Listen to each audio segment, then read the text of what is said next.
Well, a very good morning to Trinidad and Tobago, and welcome to Talking Points here on WESN, the content capital. My name is Keaton Shaw. It is my pleasure to welcome you to this program, to the station, as I return to the studio. And ladies and gentlemen, if I may say so, the last 2 weeks have been rather hectic, but also rather depressing. And it is not my intention to depress you in any form, any fashion. As I've always started the show, I always have to remind you of that. However, if you were to just brief yourself of the latest happenings across Trinidad and Tobago, though there might be some celebrations with families over students graduating from the University of the West Indies, and you know, getting into that world of work if they are able to, that is just the amount of positive news that we have to share with you this morning. So as we get into the debates and the conversations, I introduce my co-host and colleague alongside me, the man who's held the fort for the last 2 weeks, Mr. Sean Michael Small. Good morning, Sean. Good morning, Keaton. And it's a beautiful Monday, which is how last week started out. A lot of viewers might realize that I don't necessarily have too many good things to say. And I want to be clear, we need to understand that it's not just about what happens recently. Now, granted, COVID and a lot of the issues with the global economy is not helping, but I think it's exposing a lot of long-term problems where we've had successive governments. It's a lot of little things adding up because they compound each other into some major issues that are going to be difficult now to solve with regards to the direction where our country is going. It's kind of like mold, right? If maintaining a house is relatively simple. Once it has mold, that becomes a lot more complicated. So it's similar things to that, where small issues, they seem benign. When you look at it and you're focusing on it, it shouldn't be that hard to fix. But when the whole damn house has termites, all of a sudden it becomes a challenge to salvage any part of the home. Well, I think it's an interesting analogy that you've stated in comparison to the state of affairs, the current state of affairs here in Trinidad and Tobago. I think we had a brief conversation yesterday in which we were trying to figure out a direction for this morning's edition of the program.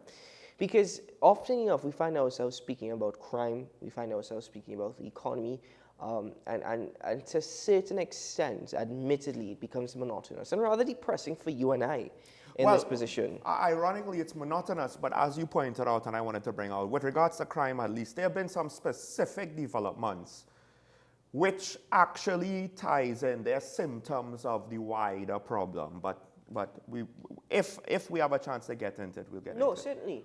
And you're right, there are symptoms of a wider problem. I mean, a prime example this morning, learning of the news of the main state witness into the apparent murder of PC Clarence Gilks, who it was revealed following an autopsy that he was shot from behind with police-issued ammunition. Well, the main state witness, Mr. Gelano, he passed away last night. Well, he was murdered last night. And we need to understand that he was fearful for his life once he was involved in a situation, and to some extent rightfully so. If you witnessed a police officer accidentally shoot another police officer and then find out that they're blaming you for shooting PC Gilks, I would be concerned about exactly what is going on with regards to the blame I'm getting. But there's further implications to that, Keaton. But when we get into more specifics, I don't want to necessarily. Sure. So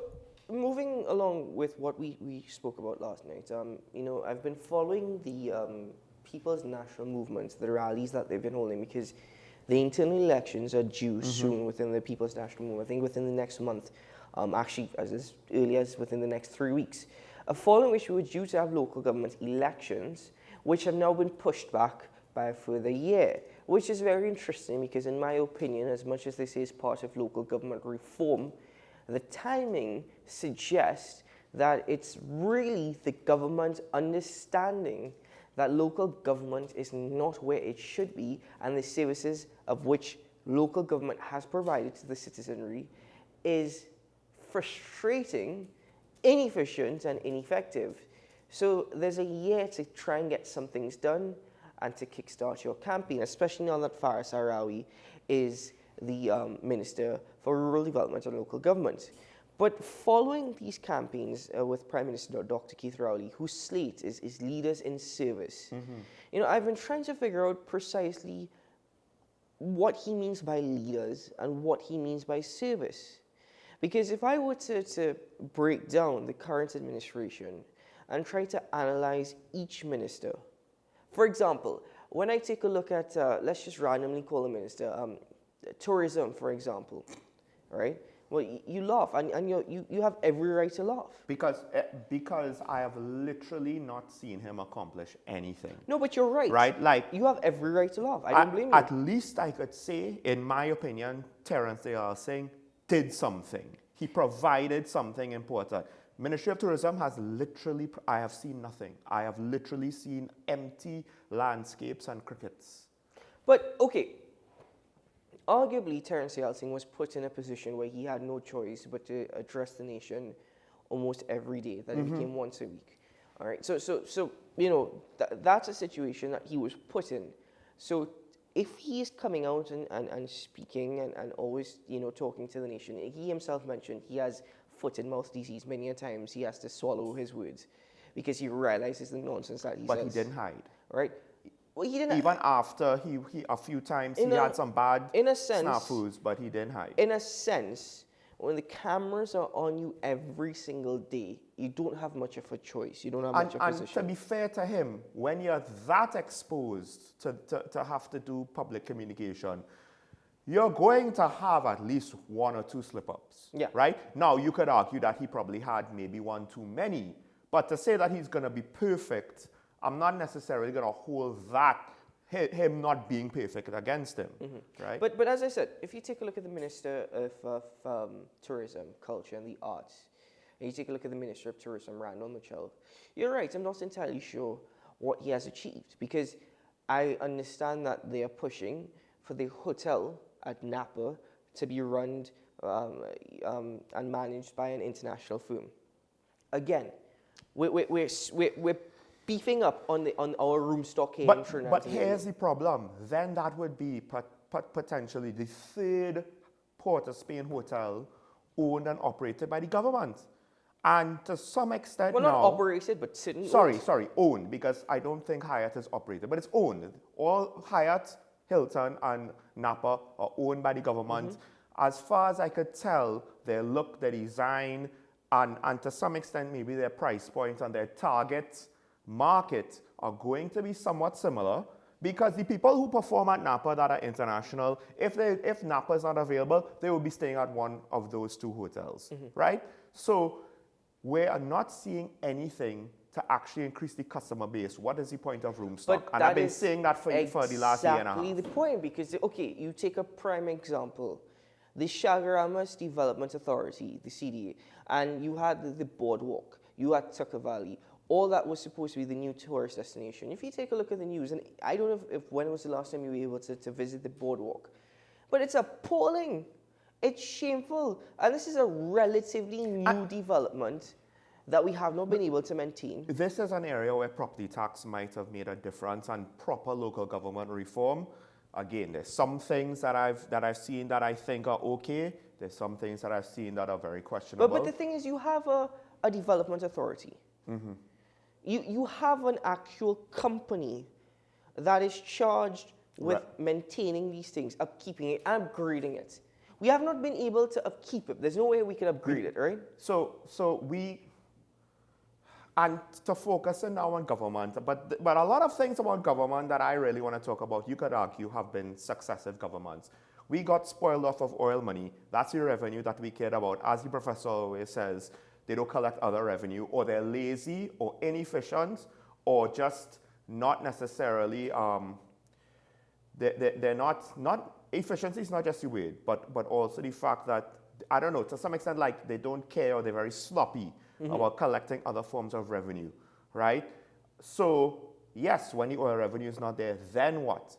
Because you're giving allotments from central government. You don't have a proper system in place, right, that clearly defines what different authorities, regional corporations, where they get their revenue.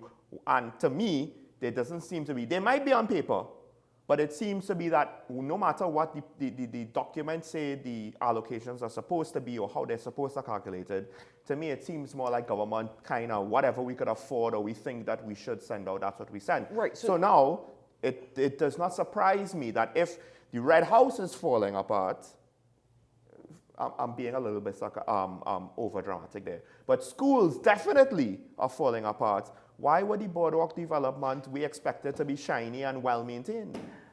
I mean, that's a fair point, but it ties back into what you suggested earlier, which is precisely what I was, getting to, is that as much as we're beefing up our hotel room stock, Trinidad and Tobago, and I'm speaking about, you may have it as a tourist attraction environmentally, and biologically, which in my opinion, we still do not push enough. No. Because we are focusing on foreign direct investment, this business and services sector, for quite some years now. And even in that area, we don't have much to offer. A prime example, right? Look at Unilever. Unilever has decided it's no longer profitable to stay in Trinidad. We're closing down our factory. We're moving out, right? It's the same thing with BHP, Billington, and Woodside. And though I'm not adding much context to these stories, the mere fact is you are seeing companies pulling out. Additionally, you're going to see companies not wanting to invest further in Trinidad and Tobago. That is a serious prediction. And if you do see companies deciding, okay, we are going to come to TNT to establish business, understand that there are cues behind that. For example, tax holidays that the government will afford these businesses simply to just come and establish itself, with the hope that there is foreign direct investment, which may not necessarily be the case. You see, there is no consumer confidence, there is no investor confidence. People in Trinidad and Tobago can't even maintain their business. What does that do to the circular flow of income? Because think about it, for 2 years, businesses were shut down. Mm-hmm. Not every single business, but the majority of businesses were shut down because they were not deemed as essential service. To try and start back up in this economy now is extremely difficult. What does that do to the circular flow of income? I said this with the budget just after the pandemic.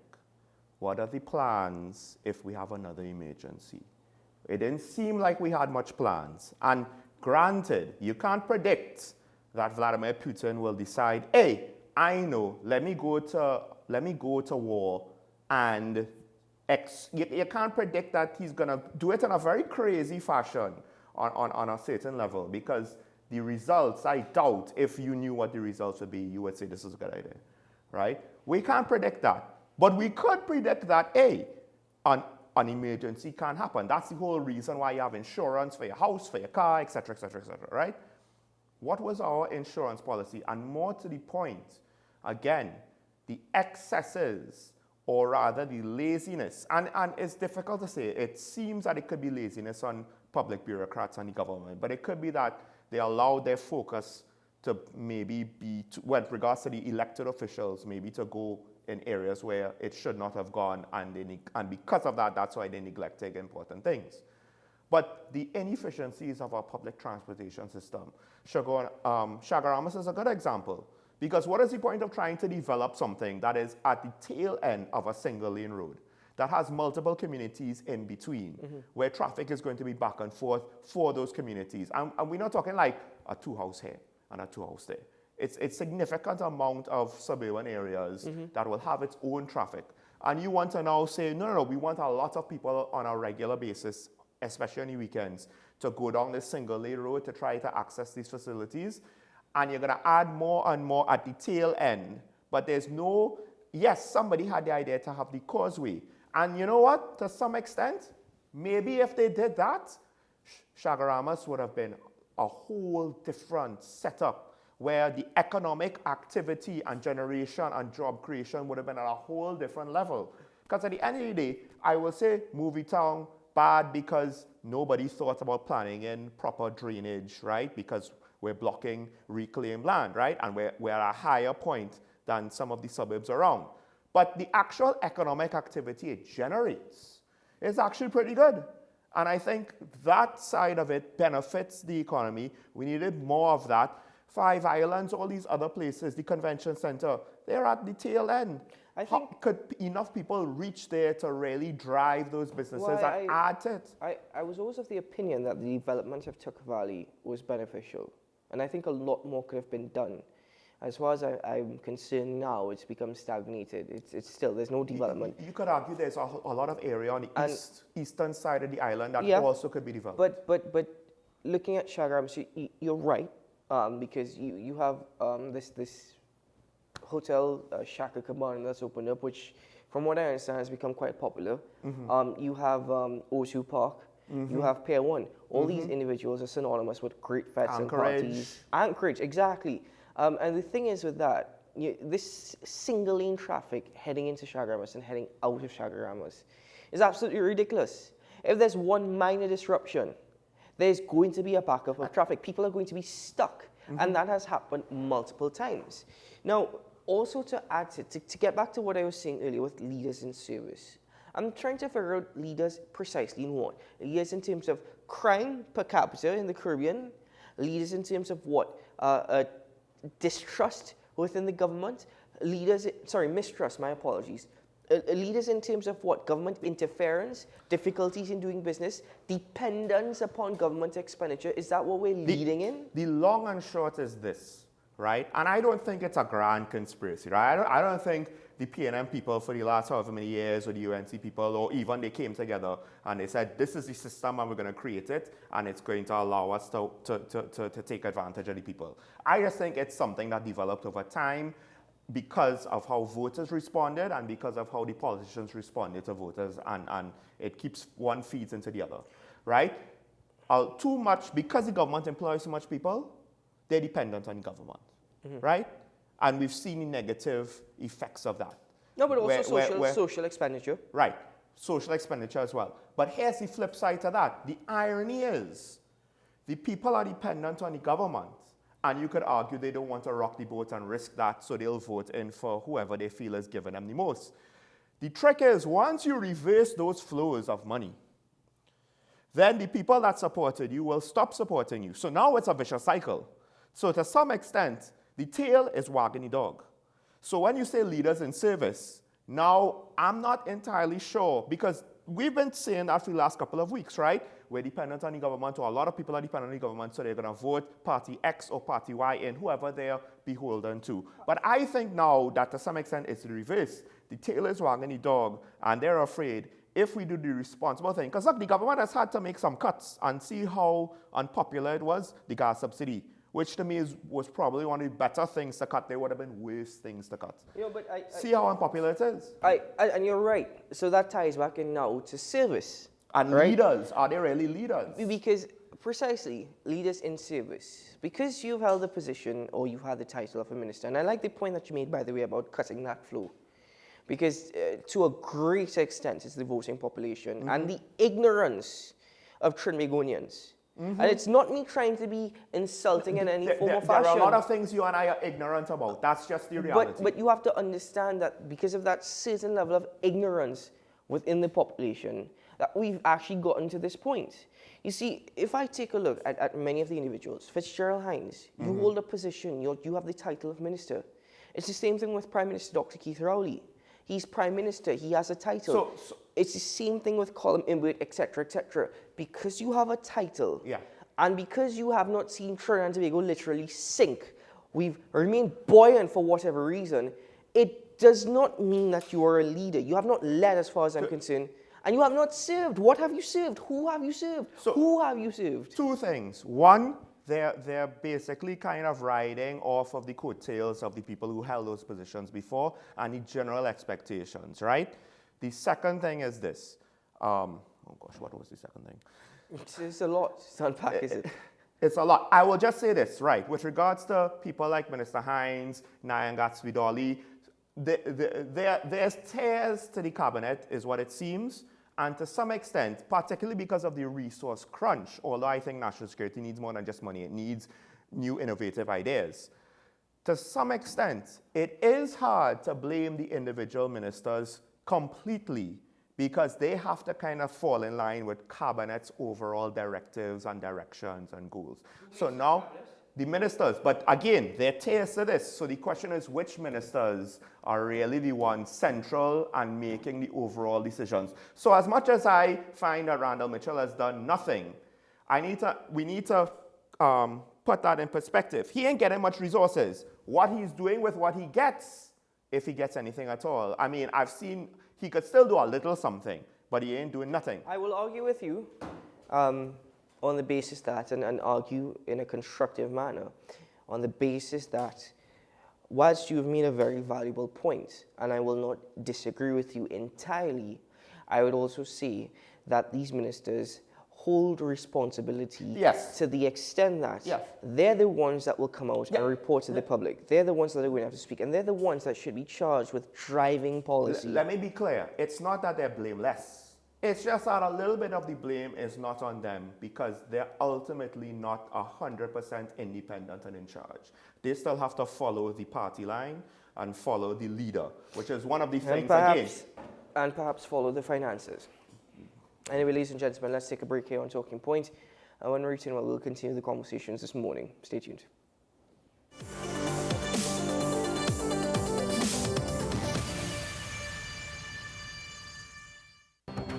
The issue, the continued rise in the price of flour and its impact on the cost of living in Trinidad and Tobago. How should we go about it? I want to ask you what has been revealed to you about the state of vulnerability in the country because of this exercise and because of what we're going through. Is the government losing the war on the vaccine front? The discussion should revolve around the common good for the greatest number of people in Trinidad and Tobago. How do we inculcate a sense of respect and regard for people who may not be of your own political ilk or persuasion? The communities are now being used by political opportunists. So when the tables are turned, it's the same way. Okay, this has been 10 questions. I'm Andy Johnson, and we'll see you next time. Your Christmas is safe with us at PCU. Police Credit Union. Police Credit Union. Your Christmas is safe with us at PCU. Police Credit Union. Police Credit Union. Get an easy zero-interest Christmas loan at Police Credit Union today. Borrow up to $25,000 with affordable monthly payments. New members, you get up to $10,000. No interest, no installments until January. Apply online at www.policecreditunion.com. Loan subject to credit approval. Whether it's a room for 1, 2, 3 or more, there's a room waiting with the ocean view almost to your door. Cocoa Reef Resort and Spa, the perfect getaway when you don't want to travel far. The Cocoa Reef Resort and Spa, Crown Point, Tobago. Call 639-8571 for your reservation. FanZone, your reliable, authentic supplier, has just gotten better. You can now visit our website www.fanzonett.com for your authentic wear and collectibles. The only place where you can use both your Visa debit and credit cards. Visit our website fanzonett.com to make your purchase today. Here's your chance to win a brand new Mazda CX-30, courtesy Movietown. Simply spend $200 or more at dbetstoys.com, Movietown, Port of Spain. Promotion ends November 12th. Visit the store, you better shop online. You better call us now, I'm telling you why. dbetstoys.com is Movietown, Port of Spain. Hey! Living in victory every day. Inspire, motivate, encourage, hope. It's about topical issues. It's about everything that you would want to know about hope, about life. At the end, you're going to say, yes, if he can do it, I can do it too. If she can, I can do it too. No matter what they say, living in victory every day. Nicole Lawson Live, living in victory every day. Every Sunday at 8 p.m. and Wednesday at 4:30 p.m. on WESN. Is it politics? What is it? Is it that nobody cares about sports? The kind of support that sport used to get in the past is no longer here. The thing is, taking a knee doesn't mean that that's the only thing you're doing now, Andre. Right. Taking a knee along with other stuff. Samantha, what are you looking forward to when you return home to Trinidad and Tobago after winning the title? Thank you very much for speaking it into existence. Is there no pressure on Nicholas Paul? It makes me more motivated to work hard and to go out there and rep the white and black. Why are we sending a team to the Winter Olympics? There are a number of Trinbagonians who are in the diaspora and have grown up in winter sport. It's an opportunity that the Trinidad and Tobago Olympic Committee will not close the door on. I also believe in the players that we have. Once you can motivate the players, you can get the best out of them.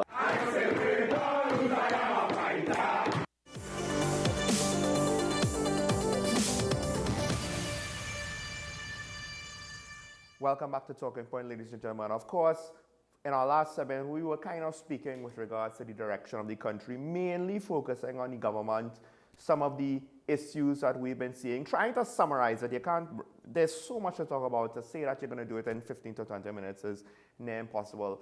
However, now, I think we should, for the sake of balance, but also to be responsible, because they are very much a factor with regards to the state of the country, and that is focus a little bit on the opposition. Now, I have heard some of my friends say that they actually think that the government does not want to be in power because they realize the situation is bad, we're heading for recession, and look what happened to the NAR. They had to deal with it, and they became unpopular. They don't want to, have that hot potato in their hands.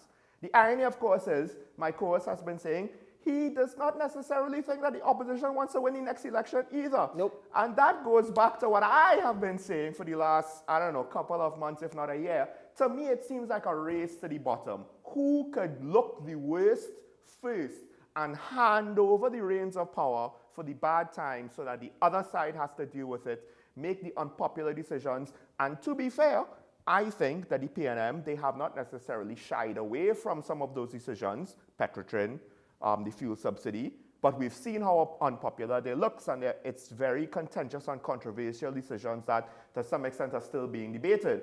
So now we're in a situation where we do have to ask, how is it that with the government potentially looking so bad that the opposition really doesn't seem to be able, because the last NACTA poll, it still favored the PNM over the opposition party. So how is it that the opposition cannot capitalize successfully? And I think it's not as though it's unique to us. I've seen, this is my opinion with what happened to the American midterms. The minority party can't take advantage of the sitting government's faults or failures. We're seeing it here. And to some extent, again, to me, that's a problem, because when you don't have an effective opposition, then that's the first line of accountability for any government, not so? I'll be honest with you. For the past, ever since the 2015 general election, now in my opinion as well, I am of the belief that the People's Partnership, or at that time in 2015, the United National Congress, I think was working with the COP still, they didn't want to win the election. I honestly don't think they wanted to win the election in 2015.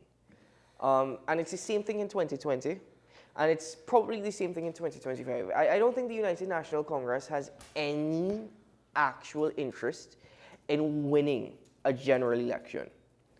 And to be fair, the Public Relations Officer of the United National Congress, Dr. Kirk Mew, is the busiest man. Yes. I'm sure that you receive... He is the hardest working political operator in the country. I do not see any other party I'll be honest with you, yeah. match him. Yeah. I don't know, like Laura Lazama Singh, who's the current Public Relations Officer of the PNM. I don't hear anything from... In fact, I hear more from the PNM Women's League and the Haliconian Foundation over the PR of the PNM. To be fair to her, that's because they want things done through Cabinet and through TTT and through Ministry of Communications, and she's party, not government. Don't get me started on TTT. Yeah. But anyway, right? So Dr. Kirk Mew, really, if you receive 10 messages a day from Dr. Kirk Mew, That's a little. Quite frankly, you're lucky because that is a little. Oh, so Lord. he really is actually one of the Not that we agree with individual everything that he says, mind that you. he pushes all the time. And the United National Congress, they have the virtual Monday reports and they have the press conference that they held every Sunday. The thing is, I cannot see anything to suggest that the United National Congress wants to win an election. They have not capitalized on anything. In my opinion, Kamala Persad-Bissessar is quite content with remaining as the leader of the opposition because at the end of the day, she's still receiving all the perks and benefits as such. It's the same thing with members of parliament who are within the opposition. There's no interest in running the country because I don't think they see any opportunity in doing so. I don't know if they have the opinion or the belief that there's simply not enough finances. It's too difficult of a job and they're not willing to do that job. It's like a dying business, essentially. As you said, it's the race to the bottom. Whoever votes for us, we're lucky. Some of you might have heard about Twitter and Elon Musk and whatever. There's a reason why Jack Dorsey wanted to sell. And convinced all of the other shareholders to sell. Because they knew that Twitter had problems. And then, on top of that, you know that you are guaranteed a position if you go for a certain area. For example, Kamala Persad-Bissessar or any other individual from the United National Congress, if they go for Superior, they're going to get these seats, right? It's almost the same thing for St. Augustine. It's like Dr. Keith Rowley or anybody from Diggle Martin West who are part of the People's National Movement will get those seats. So you are guaranteed a certain amount of seats. Like, when I look at the last election, an individual like David Nackett may have his supporters. Will you put David Nackett to run for a swing seat such as Tunapuna against Esmond Ford? Think about it. At times, it doesn't make sense. So the opposition has no strategy. It's like Aloy Hunt. Yeah, but here's the flip side. I'm pretty sure they're thinking, well, our strong people don't want to take the risk. They want to be in parliament. So they're not going to go up for those swing seats. So what you have left are weaker people or people who they're a gamble, right? One could argue our previous colleague, Jason Williams, he was somewhat set up to fail because the community of the area that he was going after weren't necessarily going to accept him so easily, especially since, you know, he was relatively new to the scene. It was to some extent that San Juan area has a high amount of a large Muslim community. He's coming in as an outsider. They had Indo-Trinidadian Muslim P&M operators that were, for whatever reason, sidelined and ostracized. So it caused the whole situation for that seat to kind of, you know, go up in the air. And I think the thinking was, well, okay, we have a celebrity, he's popular, let's take a fly on him because some of the election stalwarts, they want to move, like Dr. Rowley's not going to move from Diggle Martin. You know, to some extent also that doesn't make sense. You're going to move him, but you put Stuart Young in a safe seat because he's new, you want to make sure that he gets through. So the games that they play and how they manage it, I don't know if that's all there, but I kind of agree and disagree with you because on one hand, I think you're right. I think the motivation actually, it's a theory that kind of does make sense when you think about it because you don't want to say that these politicians are that incompetent. But the flip side is the effort that I see coming from at least some of them, on both sides makes me think that no, it could be the fact that they really are that incompetent. Because again, we're seeing that in America, where the minority party, they're supposed to be saging and red wave, right? And by all intents and purposes, I would have thought based on the government's performance in America, the minority party would have gotten a red wave. The problem is their performance subdued their own wave. Okay. And don't forget, last thing, NAR won how many seats? The opposition was how big? 3 PNM to how many NAR seats? Translating this to local politics, Trinidad and Tobago politics, that's a good point. I like what's taking place in the United States of America, especially following the midterm elections. Very interesting, actually. It doesn't necessarily swing that much in favor of the history books. I think it's the best performance by a sitting government in the last 20 years, because usually sitting government loses midterm elections. Even Obama, I believe. Oh yeah, he didn't do as good as this at all. Yeah. But anyway, translating this, right? The People's National Movement government, led by Dr. Keith Rowley, right, is not that popular. It's lost a lot of popularity. Hold on, before you jump on that. But somehow, they're still more popular than the United National Congress. I always go back to this one quotation, and as Colin Imbers is a brilliant politician as far as I'm concerned. He cannot be a minister, he shouldn't be Minister of Finance, but he's a brilliant politician, I'll give him that, right? He made a comment, the People's National Movement is the only government to have won consecutive general elections.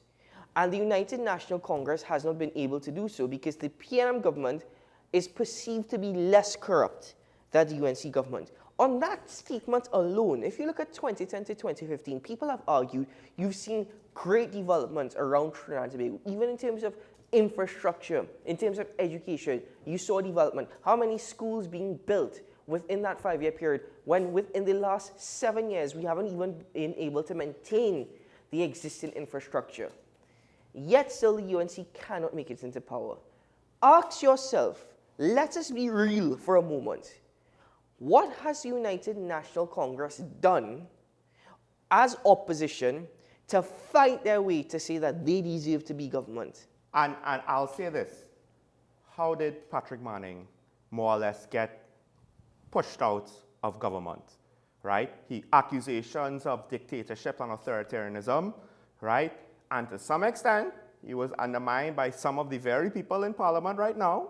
You know, won't name names, but, you know. You don't have to. He's in Digger Martin, as we mentioned before. And I think the PNM learned from that, at least, that they're not going to necessarily show too much disunity to that extent. However, what is going on right now with pushing back local government elections, it looks very borderline authoritarianism. Not necessarily as bad as how people perceived Patrick Manning's last administration, but we're getting there, right? We're getting there with the public perception of the government looking bad. Whether they like it or not, that's how it is. And I could see where that might undermine them. But they learned, okay, we need to be unified. Here's the trick. Even with all of that, how did the People's Partnership win? Because the UNC didn't win. The People's Partnership won because they had to form a coalition against a party that had all of those things, against a sitting prime minister that had all of those things going against them. They still needed a coalition. And then on their re-election campaign, they forgot, hey, we're a coalition. No. They tried to put Kamala front and center. To me, you said at the start of the segment that you thought that they willfully lost the election. No. You don't bring in campaign advisors that were part of Obama's campaign and copy Obama's presidential election campaign, right? Which is one of the reasons why they lost, by the way. Which is one of the reasons why they lost. But I am pretty sure they thought this was a great idea. Let's forget that there are other parties involved in this coalition. Let's make it all about Kamala, right? And what happened? They lost in, well, not in spectacular fashion, but relatively speaking, to me, it was egg on her face. Now, I would think you could argue maybe Kamala's demotivated now ever since that first defeat. But I think that they did put their best foot forward. It was an incompetent decision, and that's why I say, again, I come back to that word, that our politicians, they are not necessarily great leaders. They are not necessarily great giants of industry and whatever. And to some extent, they are incompetent when it comes to some very basic things like communication. Kamala Prasad was at one of her weaker points. She was rather a weak leader. And they tried to sell her whole re-election on her. Right, precisely. On the strength of her. Which is why, in my opinion, I can't see how that was a great idea. She was at one of the weakest points. And honestly, she's just declined since then.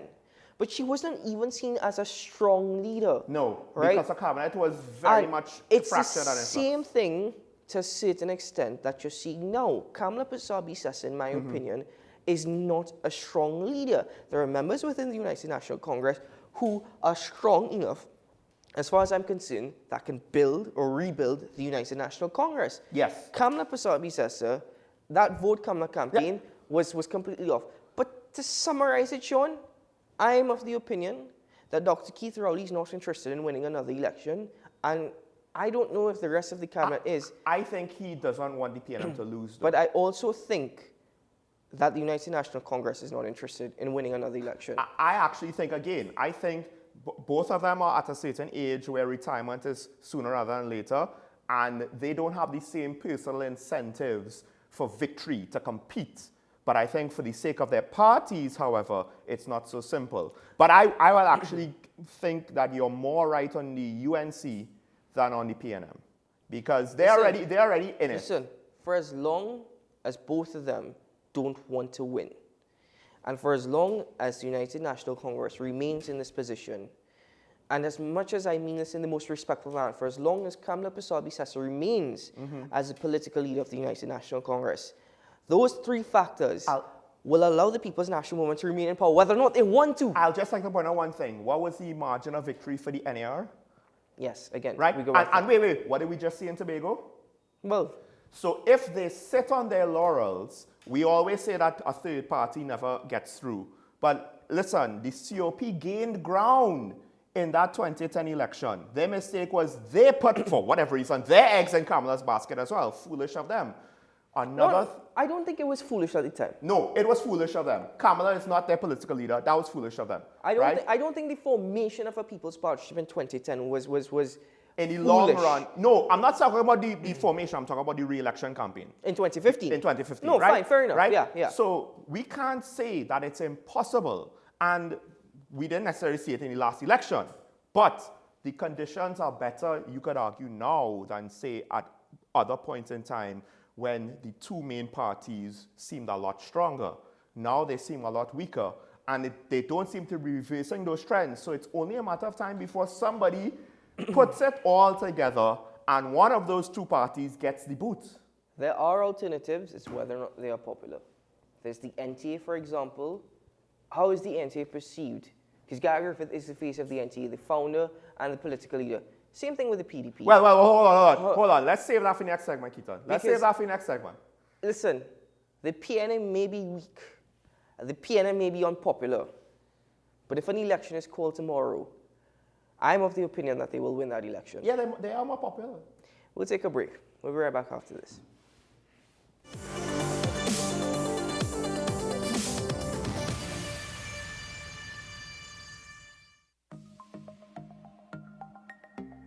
Knowing how to tell authentic is as easy as 1, 2, 3. Find it, match it, search it. Step 1. Find the style number on the tag. Step 2. Match the style number inside the jersey with the number on the tag. Step 3. Search it. A quick Google search of the style number will verify the jersey is authentic when the search results match the jersey being searched. Don't be fooled by counterfeit jerseys. Before you buy, remember to find it, match it, search it. Fan Zone, 2 locations nationwide. Center City Mall, Chaguanas, and Movie Town, Port of Spain. Nationwide delivery available. Whether it's your family meet and eat or your own personal getaway retreat, a business trip accommodation, or a couple's celebration, the Cocoa Reef Resort and Spa has room for you. There's always sumptuous, delicious cuisine and the gym and tennis court for a good workout routine. Then relax by the pool or on the private beach, or just head to the spa. It's also within reach. The Cocoa Reef Resort and Spa, Tobago's best beach resort. For reservations, call 639-8571 or check our website. Let your voice be heard. Call Madam Fix It on WESN, the only place that effectively helps you with your woes. Having problems getting onto government agencies, water woes, NIS and pension problems, potholes, and much, much more. Call me, Madam Fix It, every Monday, Wednesday, and Friday, right here on WESN. Let me fix it for you.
Your Christmas is safe with us at PCU. Police Credit Union.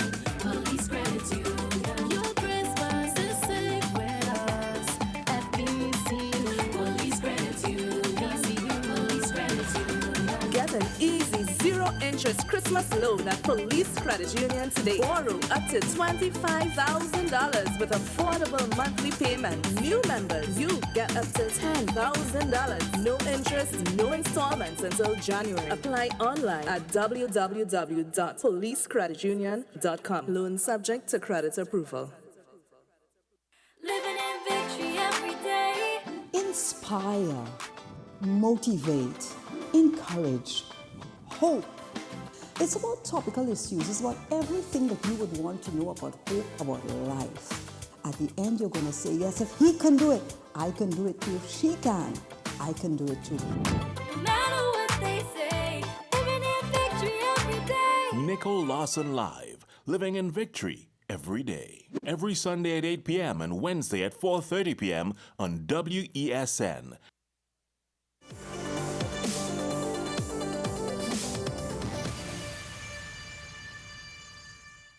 Welcome back to Talking Point. So, for the whole show so far, we've been talking about direction of the country. We focus a bit on the government, we focus a bit on the political situation because, well, the opposition seems to be more involved in politics than with regards to the actual functions of Parliament. That's another thing that I didn't call them out for because they don't participate and then they want to blame the government. But if you're not participating, then you're abdicating what little responsibility you have, such as with the Ethics Committee in the Senate. With that said now, for this last segment, we were generally going to talk, I believe, on things like alternatives or potentially even give some constructive criticism to the sitting two parties. You started talking about, Keaton, the NTA. Of course, we've heard about the PDP coming to Trinidad now for the local government elections, but that political party is somewhat in a unique state of flux that we've never seen before in Trinidad and Tobago because the executive of their sitting government body has more or less split, at least informally, from the political leadership of that party. So we don't know exactly how that will, what the results of that, the consequences will be. And we know that Michaela Pandey, she's announced that her party is priming itself for the upcoming general elections in a few years from now. And we've also heard of other parties. There's always still technically a couple of potentially, we could argue, defunct political parties still in the wings. So I guess the question is, where do you see a viable alternative coming from now, or is it an entity that we haven't seen yet? I think we haven't seen that entity as yet. You see, the thing is with Michaela Pandey and her party, I think you can't wait until it's too late. Mm-hmm. You know, this government has 2.5 years left. Well, the better part of 2.5 years anyway. And Michaela Pandey's party should launch sometime next year. If not, it should have been done all now. Mm-hmm, mm-hmm. Prime time would have been all now to launch your party. And start campaigning from now. Exactly, because you can't come, because as far as I'm concerned, part of your campaign is being an opposition, right? At the same time, with her party, Michaela Pandey also has to understand that she cannot rely, at least now, on the Pandey name to be her stronghold and her support. But I don't think she has to. And I'll tell you why when you finish. Why? Because of Brian Manning? Please excuse me. No. Brian Manning is a prime example. Brian Manning had no experience. Brian Manning had nothing. But from what I understand, Brian Manning is not necessarily prepared. If you think that he could follow in his father's footsteps, maybe eventually can. But from what I understand, he does not have the charisma to go up on a platform and to be that guy that I am the leader, right? I am going to rally the troops and rally the base, and I am going to be that voice, that leading voice. I think that Michaela Pandey, she does potentially have that charisma in order to do so, that she has the capacity to present to the public as a leading figure. Now, does she have the technical ability? Because one could argue that Colm Imbate, he has a certain amount of technical ability and certain others, right? Or will she be somewhat like a Faris? Because I don't know if we've really seen enough of her in government to say that, okay, she's going to have that technical ability, be proficient, not make foolish mistakes. Maybe she has, and I just don't know. But I do think that, to some extent, the hard part actually is having that charisma, having that ability to take an interview, to be on camera. But what we're going to do, we're going to take a break. When we come back, we're going to continue the conversation after this.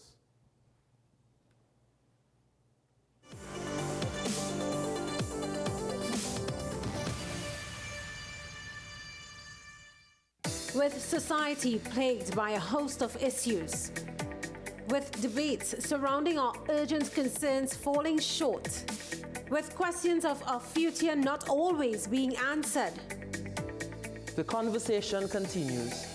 Join me, Kemuel Pascal, as the voice of the youth comes to life.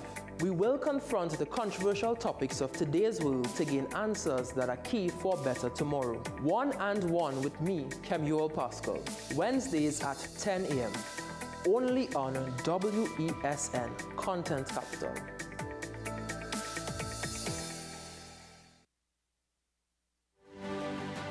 AM Prime on WESN, the only place from 6 to 7:30 a.m. where you can get the most analytical and thorough interviews and regional reports. The Barbados Labour Party, led by the Prime Minister Mia Motley, once again able to achieve a clean sweep in yesterday's general election. I think a lot of people have underestimated the power of Tobago nationalism. If the government is afraid to say it, I, Martin George, I am saying it this morning on your show, Andy. There will be no carnival before Ash Wednesday. Grab a cup of coffee and start your day right watching AM Prime with Andy Johnson weekdays from 6 a.m. Only on your content capital, WESN. Take some time for yourself or spend some time with the family at Sandy Point Village Hotel. Enjoy our various studio and suite apartments, self-contained with their own kitchenettes and Wi-Fi. We also have our famous 100-foot swimming pool and our beachfront restaurant, the Steak and Lobster Grill. And our location in Crown Point puts us near the center of activity, from the nylon pool to the local nightlife. Call us and make your reservations at 639-8533, 389-2378, or email us at sandypointvillagehotel@gmail.com. Here's your chance to win a brand new Mazda CX-30, courtesy Movietown. Simply spend $200 or more at dbesttoys.com, Movietown, Port of Spain. Promotion ends November 12th. Visit the store, you better shop online. You better call us now, I'm telling you why. dbesttoys.com is the Movietown, Port of Spain. Dear Santa, this year has been rough. Prices going up and with dust going down. So Santa, this year for iShare, we ain't asking for no toys and no gifts. We just asking for food and non-perishable items to help all the people who can't buy them. Ho ho! That's very nice. Hey, Santa, you here? You bring the stuff? Oh, well, no. I just outside. Santa, me and you go get where? Well, I know reach. Santa, watch me. Let's go and get a thing for me, please. Who child is this? iShare, the Devon Matthews Charity Drive is back. And we're asking for your donation of non-perishable food items to help those in need. Contributions can be made at Dev's Barbershop, Scrapes Car Wash, the Bocas Restaurant and Bar, or for more information, contact 724-8616 or 785-8238. iShare, brought to you by the No Youth Left Behind organization, the Lit Foundation, and the friends and family of Devon Matthews.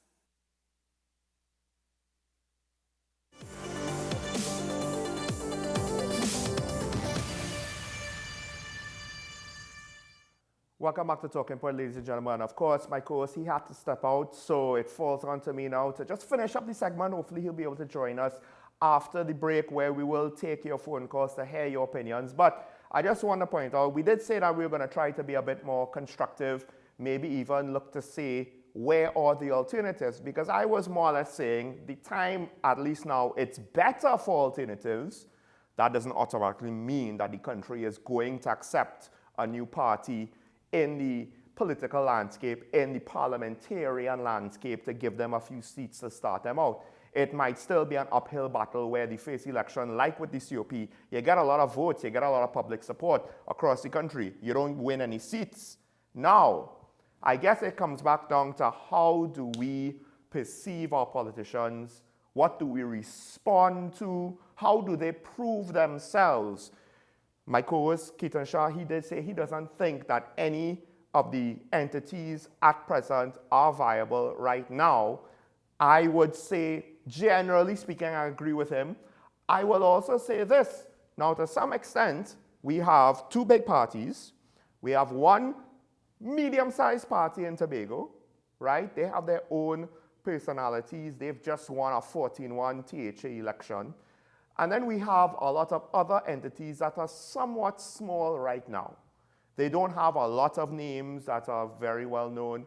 My question is, if some sort of combination could be had of the people outside of UNC and PNM, not all of them, because I don't expect their personalities to all be in line, but if it was really country before party, then your own individual piece of the pie you might be willing to give up to say, listen, for the good of the country, if I join together with A and B, we will make C. C has a chance. We could go forward. The flip side to that is our current political parliamentarian parties need to improve their game. My only concern is that to some extent, at least with regards to when they're in government, they might be stuck in a rut. They might not necessarily have a lot of ability to pivot off of the way how they're going, except with regards to communication. Meanwhile, all the opposition has, the only lever they really have to pull is communication. How is it that they are so inconsistent and, generally speaking, very ineffective? I honestly don't understand it. It could be because of the people that they've put on the front line.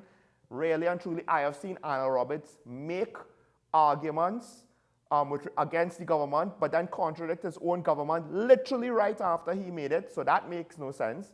And if that's the level that we're hoping to push forward into the seat of power, I don't necessarily blame the country for not buying what he's selling. It's not to say that the government has it all that well either, right? To what extent do we accept people who were involved in the PNM and the UNC before in something new, repackaged, as you say, recycled potentially? Therein lies the issue. Because to some extent, when you have that PNM or UNC, that Balize or Rising Sun on your shirt, you carry the baggage of the past, the expectations, all of the various pros and cons that come with it. When it's something new, you have your own pros and cons. To what extent are we going to do the same thing over and over and expect a different result? It's not the clinical definition of insanity, folks, but it is Albert Einstein's definition of insanity. And on a practical level, I appreciate his words. To what extent are we going to try something new? And not just something new for the sake of new. That is one of the issues that any third party has had for the most part since I can remember. There was one party where they're like, break the deadlock. That was their whole campaign, break the deadlock. You cannot just present yourself as a third alternative, new for the sake of new, and it's going to work. Because change for the sake of change at this level, we're not talking about your day-to-day life. We're talking about running our country. We can't be that irresponsible. So, folks, there are a lot of ways forward. Better communication by the sitting government and opposition. But really and truly, I think that with all of the people that are looking and potentially trying to create a third force, some aggregate of them could give us a viable third force. I have, in my opinion, a group of people and that I would like to see come together. Could they be good? I think they would at least be just as good as what we already have. That alone is something that we could potentially consider as a viable alternative, because at least we know that they're just as good and they're not necessarily going to make the same decisions. However, we could say that, but so far that seems to be part of the problem with the current two parties. They kind of do make very similar decisions. We're not really seeing any change. What guarantees do we get that any third force will give us change? That goes back to something that I said earlier out of the break. How do they present themselves to the public of Trinidad and Tobago with regards to their messaging, with regards to their ideology, with regards to being on the record. Right now, we have leader of government and opposition that don't take interviews, very few, if any. Well, the opposition leader takes none at all. So to get them on the record now, they're avoiding the media. But to be fair, everybody in politics holding office is avoiding the media. I don't necessarily like it. That is one area, at the very least, where a new entity could look as though they're creating a change. But we have to go to break. When we come back, we will open up the phone lines. I do want to hear from you, the viewer. Hopefully my co-host will be able to come and join me. What do you think about a third force? What do you think about the government? What do you think about the opposition? And yes, I know one caller might not like it, but I am putting parliamentarians. I am painting that wide brush because at the end of the day, I don't actually see any hope from there. And now will we get hope from somewhere else? Stay tuned. When we come back, phone lines are open. This is Talking Point. Sean Michael Small for Keaton Shaw. We will be right back on your content capital, WESN.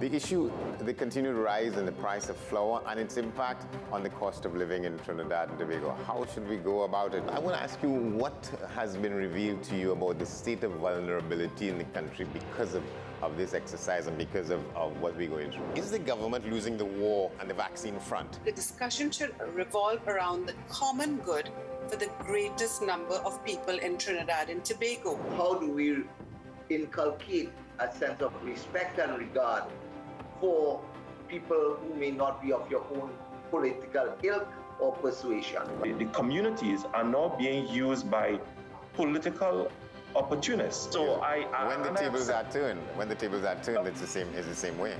Okay, this has been 10 questions. I'm Andy Johnson, and we'll see you next time. People get confused. They go into the grocery and they're like, you know what? I want to change my life. I want to eat better. As exciting as the front of a label looks, the back of the label is really where it's at. If something has less than 5% in that particular serving of that nutrient, then it's probably a low source. If it has 20 or more, then it's a high source. Smoothies, I'm not really into that because the texture, or I don't like what people put in theirs, but the good thing about a smoothie is that you can make it your own. You can literally put whatever you want. If you really like bananas, you can put bananas. If you really don't like bananas, don't put bananas. Like, it's really that simple. What's up, Doc? Tuesdays and Thursdays here on WESN, Content Capital. Every word, every line, every paragraph depicts a real moment in someone's life. A father, a sister, a mother, a brother. We at Newsday are dedicated to you, the people, and through independent, unwavering journalism, strive to always bring your stories to life. Because your stories are more than just words. Newsday, independent and credible. Join me, Sule A. Joseph, as I delve into the day-to-day psychological issues plaguing our society. We will discuss behaviors that encompass the biological influences, social pressures, and environmental factors that affect how you think, act, and feel. Sight, Thursdays at 11:30 a.m., only on WESN, Content Capital. People really want to know, what about me? Where do I fit? Yes. What is in the ride for me in terms of a better Trinidad and Tobago? And I'm pleased to shed some light on that. The purpose of bail is to ensure your attendance at court. That's it. It is not punitive. It is not rehabilitative. We, the police officers, we are professional, and we are here for whenever the survivor is ready to come forward. We have the right to private and family life, the right to religious freedoms and beliefs and thoughts and expression. But these rights are not absolute. Certain rights can be limited. The law is to govern the whole. It's for all of us in public.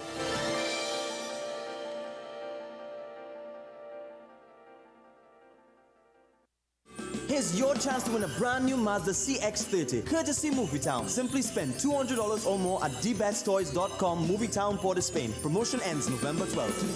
Visit the store, you better shop online. You better call us now, I'm telling you why. DBestToys.com is the movie town for Spain. Hey!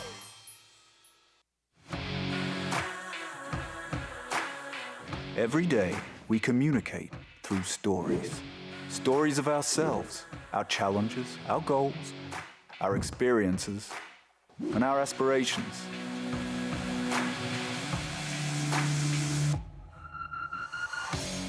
Storytelling is an art that we have mastered. WESN Film Studios comprises a collaborative team of experts with extensive industry experience locally, regionally, and internationally.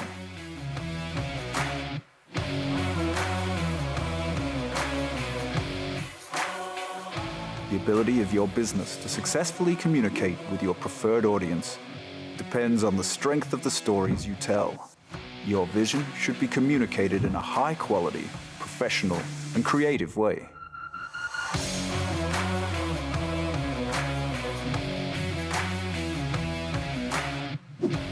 From concept to post-production, advertising to film, multi-camera productions, live events, streaming, and virtual conferencing, we are WESN Film Studio. Let your own unique voice be heard and your vision realized. Call us today at 628-5835 for your next production.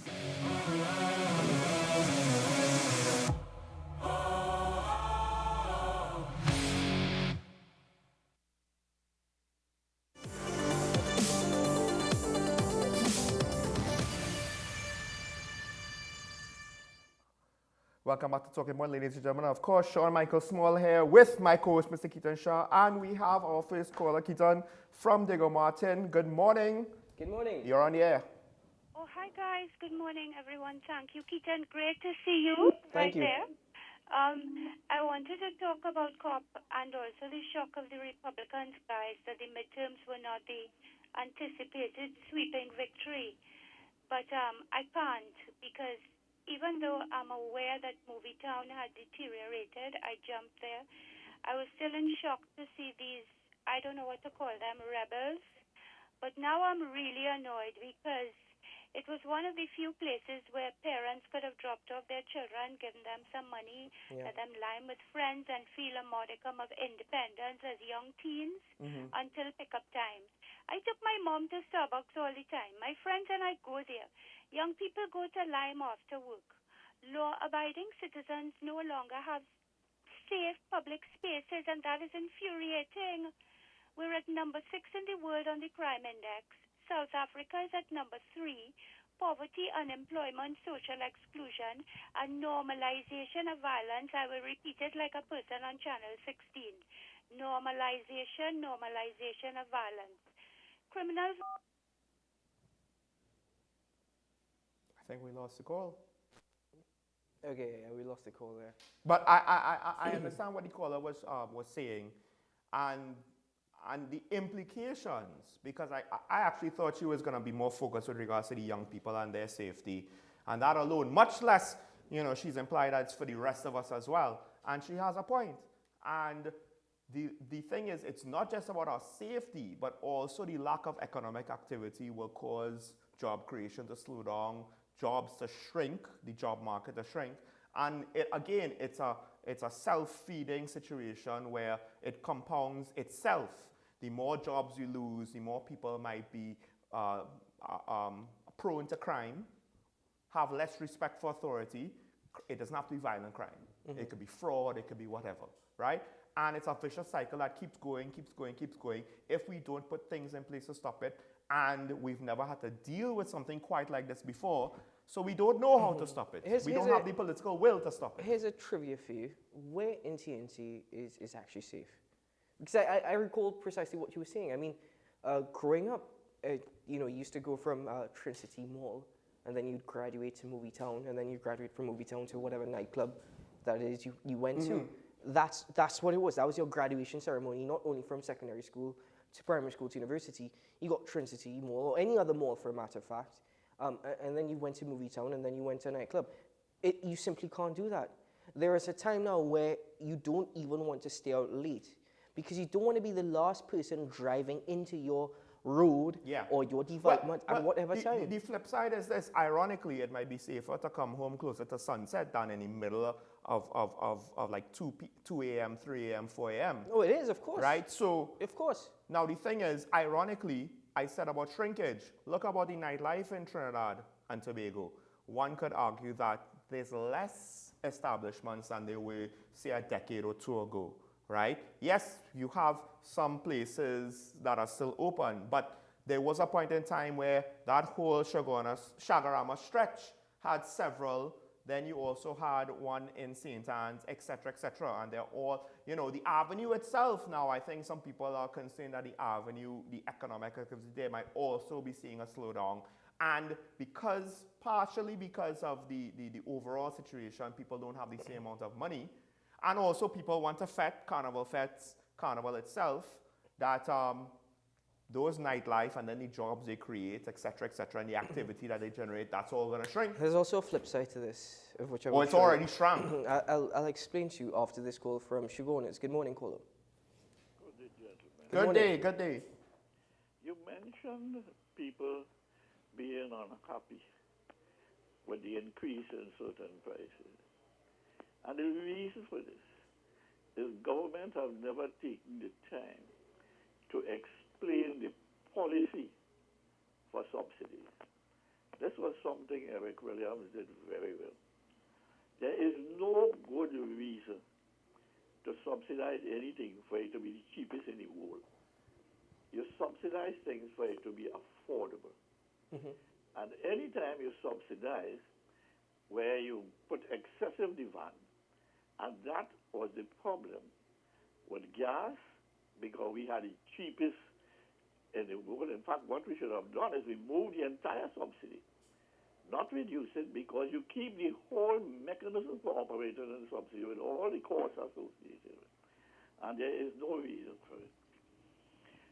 The case with flour was even stronger because it interfered with our local farmers. Flour is one of the worst carbohydrates we could use. Those we produce here is by far superior, and I could go on like that. And if government had pointed out that by subsidizing fuel, they have to subsidize these fancy cars they're bringing out, they have to subsidize the alternative fuel, they prevent or they make more costly alternative renewable cause of energy like solar and all these things, I am sure the population would have been more conducive. But what we need is more information, and I think the reason for it is government is not using their public service properly. In fact, they have even sabotaged the public service with people who are not protected by the service commissions in people on contract and temporary. And my second point, you talk by certain ministers being constrained by cabinet policy. Some of them. Well, I'm saying that is our position. That is what they call the collective responsibility of cabinet. When you go into cabinet, you discuss something, and when they make a decision, you cannot go there and criticize it. You don't have to go and support it, but you don't have to go out there and condense it. So that if this policy is interfering with proper governance, because at the end of the day, is the benefit to the population and large is the yardstick, then you're supposed to put up your keys in cabinet. Any questions, gentlemen? Well, Professor, I have one area I disagree. I just have one question to ask you. I mean, you suggested that we need more information, and government has not taken the time to explain their policies. I agree with that. Or the policies with subsidies. And no, I understand that. I agree with that as well. That's fair enough. But do you truly believe that the population is willing to listen? That's where I disagree. Or willing to understand? Are they observant enough? in which we could, because we live in an ignorant society, are they absorbent enough to try and understand, digest that information, and say, okay. The only time I know a tax law was accepted, and I have studied taxes all over the place, was when Williams brought in PAYE, and the reason he explained to the people at all levels the benefit of that. So let me put it to you another way, Professor. At the very least, I don't think there are politicians in Parliament that have the ability to communicate such things to the population so that the population will accept it. But they are cooking. I have made that Not point even, to you. it's not just about the fact that they might be corrupt, but rather the Not they actual might be. skills to communicate, I don't think they have it. Why do you think you have all these contracts given out? Right? You have in Tobago 70% of the people employed with the THE, and they're still giving out contracts. Maybe more. And then you have up on the mountain flooded. Yeah. Right? No, but hold you on. think they don't know what to do? Professor, very quickly, because I think we have a caller waiting, but I also wanted to for what you were suggesting as well, you keep using Dr. Eric Williams and his period as Prime Minister, which in your opinion is the best period that we've seen. He did it. But the thing is that time has passed. Trinidad and Tobago has changed. The population. The mindset, the thinking of the population has especially of also the younger changed. members of the They population. have become more educated. As much as we use Dr. No, Eric but Williams... it doesn't translate, Professor. The education, I don't think, really translates as, on the ability to think macro level. As much as we use Dr. Well, Eric then Williams fix as the an education example, system. it's not necessarily applicable to today's standards and the society living today. Of course, it's applicable in Norway and these places. Well, I think, Professor, let me put it to you this way. Because we have not properly managed the expectations of the population for 10, 20, 30 years, they've grown so accustomed to the excess to cut it off. A lot of people will not be willing, especially now. But thank you very much, Professor, for your contribution this morning. Thank you, Professor. Sorry, we have another... Yes, I think the first call that we lost is on the line with us. Good morning, caller. Hi, guys. I'm sorry, I do not know what happened there. I was in the middle of saying that criminals, as I've said before, were not born at 20 and 30. Parents, grandparents, people have abdicated their responsibility. I'm just so sick of saying that. But last Monday, we had our Minister of Convoluted Rubbish saying that he had in his possession, I'm quoting, a document from the Commissioner stating that the police is ready with all the resources it needs, and it's just to go out there and continue the fight. So he rejected Wademark's notion that the government had failed and is a failure. Well, I don't know what to say about Stephen Williams and James Phil, but if they've succeeded, I just do not know. Are they waiting until we end up like Tigray People's Front in Ethiopia? By the way, this month marks 2 years of that. I'm really sick of what's going on, and I just do not know where we are going.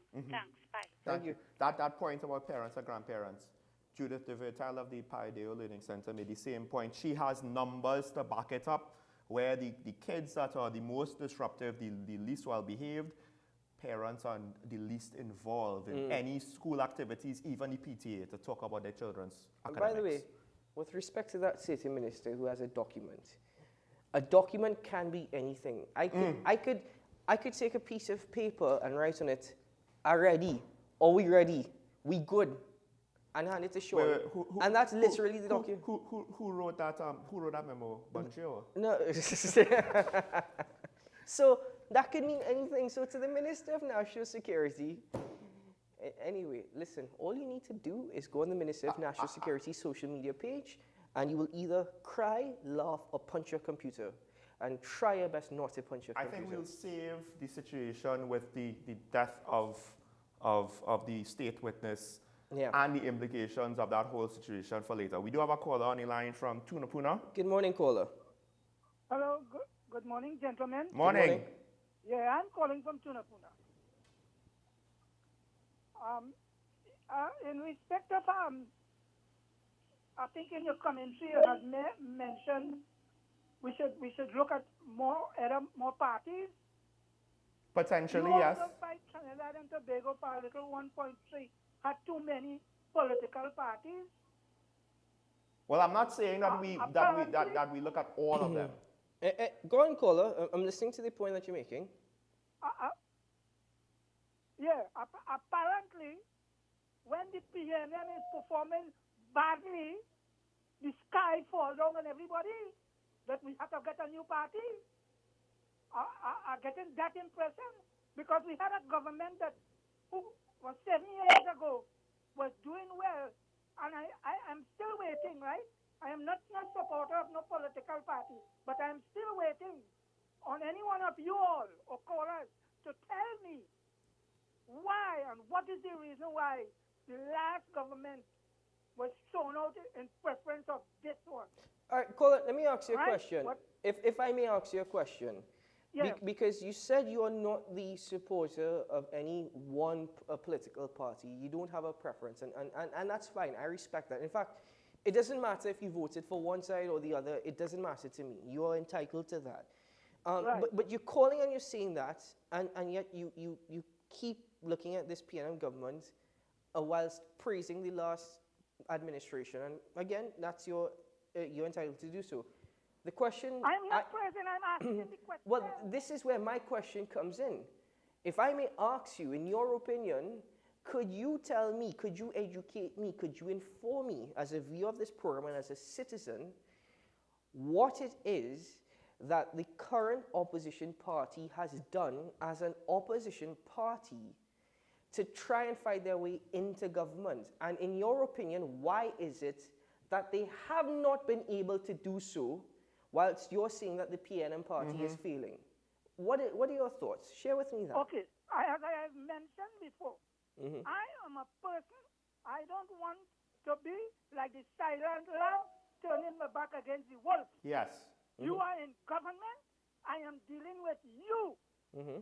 In respect of opposition, I don't deal with parties, that's why I want to go in there. But I'm dealing with, when they were in office, what it is that they do, that this government, 7 years now, making mass with the population and get the support of the population. And now, like the sky falling on everybody. Caller, let me answer you. Let me answer you why. Caller, let me answer you why. When the PNM was voted out of office, they changed the leader. When Kamala lost her first election, they did not change the leader. She lost her second election. The country said, no, we still don't want you. They did not change the leader again. Now the last NACTA poll indicates that the country is more than willing, even with the sky falling, that the country will reject the opposition. No, hold on. And that is why, not because it's a PNM thing, it's because the opposition have failed to be elected, re-elected, and are poised to not be re-elected again. So that's why we need somebody new.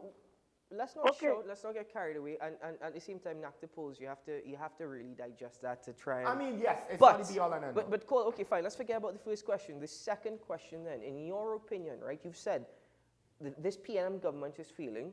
Again, you're entitled to your opinion. But if this PNM government is failing, can't you answer the question as to why it is there's been no success by the opposition party? We've seen success in Tobago by one party, but why has there been no success by another party in TNT while this government is failing? I'm asking your opinion on that, because we've shared our opinions. My opinion is this. You see, these people are doing everything to stay in power. Take, for instance, I mentioned it before, $500 million is used for URP, and you don't see anybody nowhere. These are the money used to facilitate these criminals who work with all these PNM candidates all over the place. You all must address that. $500 million every year for PNM URP people. You don't see them nowhere. Let us deal with the issue, man. And further to that, do you all know that the police youth club are facilitating criminals with information from these so-called police youth clubs throughout the country? Well, caller, if you have some investigation on can that. you say that the UNC did not do the same with URP? All right. All right, caller, thank you.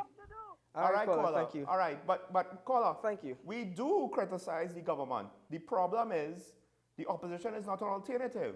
So we are looking for a viable alternative. We're not supporting the government. No. So really and truly, if you're not a supporter of the other party, and you want to criticize the government for things that you say they're doing wrong, there's no reason to chastise us for also criticizing the opposition. That's why we're looking for an alternative. Well, thank you very much, caller. But I always like to take the position that I don't want to criticize a government. I want to support any government that's in power once they're working in the best interest of Trinidad and Tobago. I want governments to succeed. Yeah, you want them to. All right? Yes. So I am not here to criticize for criticizing's sake. I always try to come with constructive criticism because it's not my job to criticize, it's my job to analyze. Criticism comes in when you see nonsense taking place. All right? But again, caller, with all due respect to you, I think you're getting yourself very confused because I think whilst you're trying to make points, you're not backing up those points. So I can't fully support your points and I can't fully agree with your opinion because you're not giving me anything of substance. For example, making that statement, Police Youth Club are feeding criminals information through there. That's a serious allegation. Yeah. And it's something that should be looked into. But you're making that statement on air and I'm asking you, on what grounds, what basis do you have any evidence at all to suggest that is true? Just before the call, I also want to say we want the government to succeed. We want the opposition to be strong as well. And I've said that almost from the very beginning. That's what we want. A strong opposition will also be part of better governance. Yes. Call on the line with us from Tobago. Good morning. All right, Oh, no. we lost our call. Call up. You can call back. Sorry it took so long, but we had to get those points out. But again, Call back. Caller from Tunapuna, again, you're entitled to support whoever. You're entitled for your opinions, as with every single individual.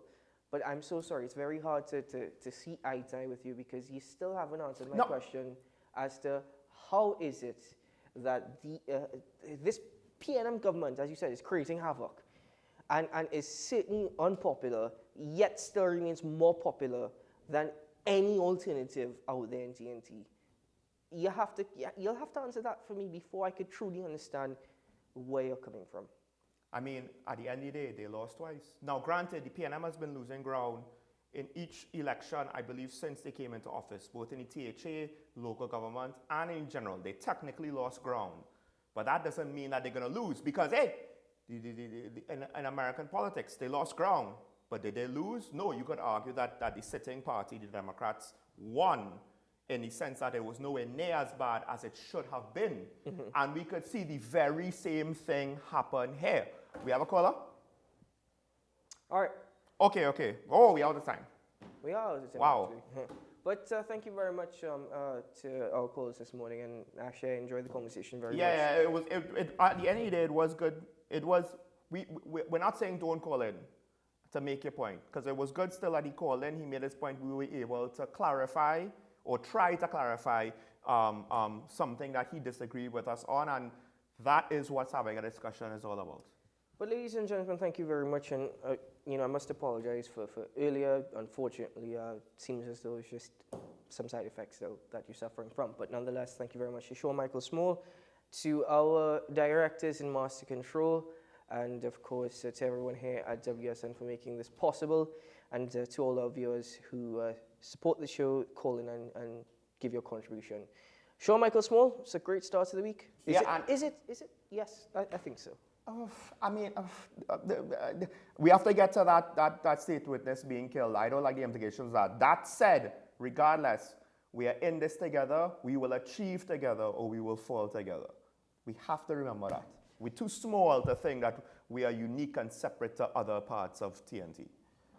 Ladies and gentlemen, as I conclude the program, I will simply say today is a good day to have a good day and hopefully a great week ahead. We'll see you again tomorrow morning. Bye-bye.